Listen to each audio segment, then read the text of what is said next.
Today, I announced the winners to the film challenge. A few weeks ago, I did a film challenge with Epidemic Sound with you guys to make a movie about something that you love. Today, I'll be announcing those winners as well as talking about the films and sharing them on this channel. So thank you everyone who has submitted. I'm so grateful for all the movies that were submitted to this film challenge, as well as just the community that we've made. I want to acknowledge every single person who tunes into this channel and watches the videos as well as contributes to them. If it was not for you guys, I know every YouTuber says this, but it is true. If it wasn't for you guys like this, I wouldn't be doing this.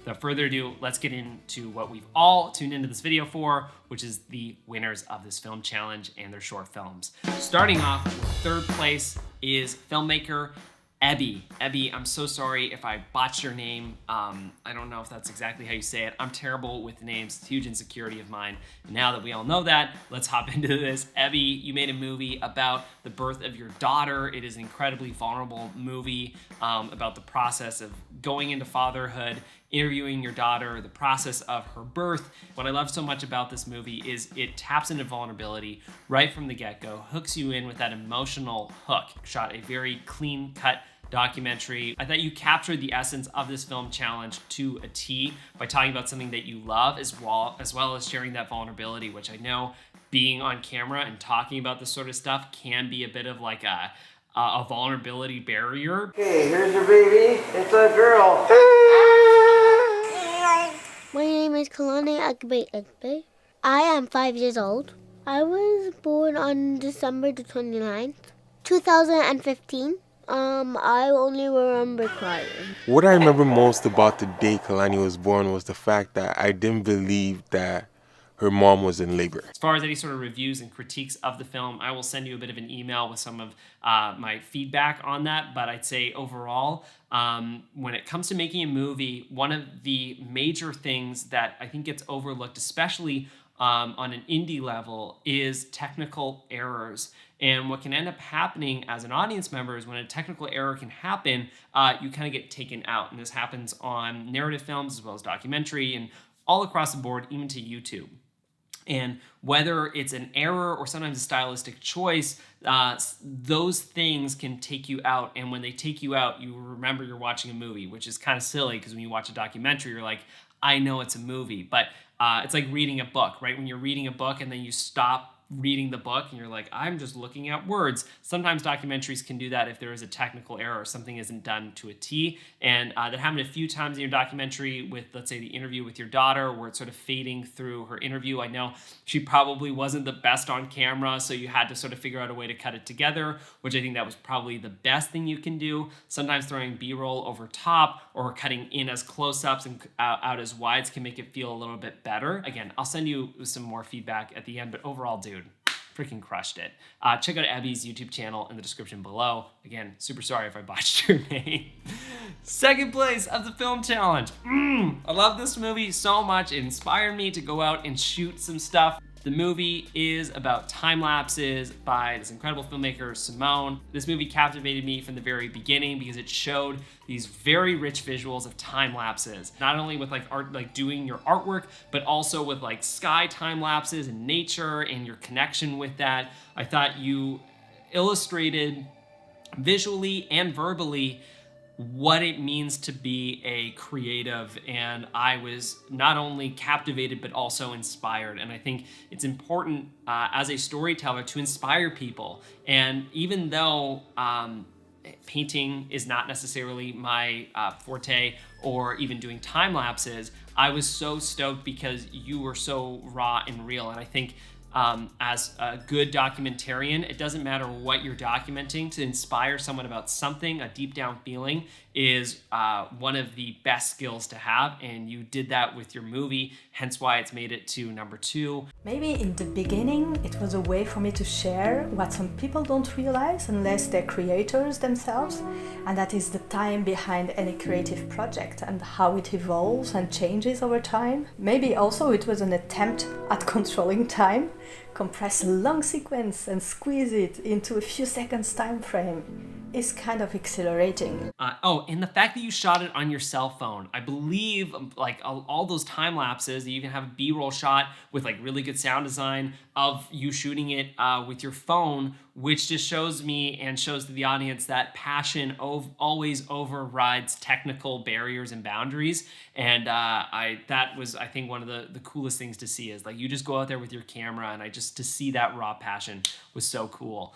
Check out Simone's movie in the description below. She absolutely crushed it. Congratulations on second place of this film challenge. And as far as like critiques and reviews of this movie, I thought the only thing that I would have maybe changed is there was just some audio hiccups throughout the movie that maybe could have been better. The fading of audio from interviews could go a little smoother. Similar to my critiques of the first film, when there's and it's not even technical error, like it works well and it flows well. But what I recommend is when you watch your movie over, watch over with seeing how it feels. A lot of us will look over our movies and look for technical things, but you could look at a timeline. You don't even have to watch the movie and be like, okay, like this works. There's no frames of black. There's this and that. But watching how a movie feels is really important. And when you listen to it with headphones and you watch it just like on your computer screen as an audience member, take a gaze at, okay, like how does the audio fade here? Maybe the music has to maybe come in a little bit slower. Maybe it has to come in a little bit faster. But overall, you crushed it on this movie. And I will send just a couple other areas of feedback in an email below, or in an email between us. But overall, you did great, and congratulations. Now on to number one. Woo! This movie was the first movie that was submitted in the film challenge, and that's filmmaker Holly Hart-Grieve. She did a movie called Basketball Love. And from the get-go, this movie got me hooked in, and it was because of how engaging the storytelling style was, from the editing to the footage to these really cool photo montage things that I have no idea how she did, but I was so stoked with them. Please tell me how you did them. Super groovy and cool. What I like about this movie is that it experimented with different styles of technical storytelling, but still sticking to raw and honest storytelling, which was the most beautiful thing. Basketball. This is me, and this is baby me. I grew up playing basketball, and it was my first love. My dad was my coach, and when I first started, I wasn't very good. But my dad would spend hours with me in the backyard after school and work, teaching me how to dribble, shoot. He was such a good coach. He didn't just teach me basketball skills, he also taught me life skills as well. I remember he would always say, if you lose, always shake the opponent's hand. If someone from another team falls over, always offer your hand and help them to stand up. He was just really good at teaching me how to be a good sport. And because of that, when my basketball skills got really good, coupled with the fact that I was also a good sport, I started winning best and fairest. And I credit that to my dad. I think as filmmakers, we like to try to do our cool things with this cool transition or this cool video effect, but sometimes the story can get lost in those things and you don't feel as connected.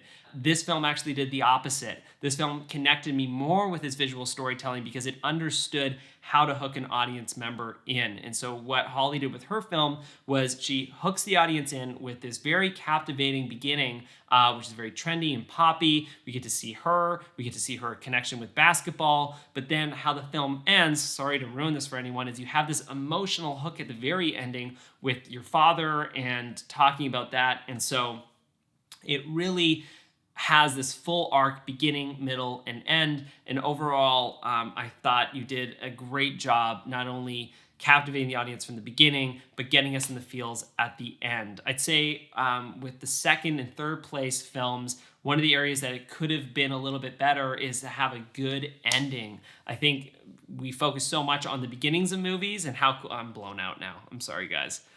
We focus so much on the beginnings of movies, but not necessarily figuring out how to hammer it home at the end.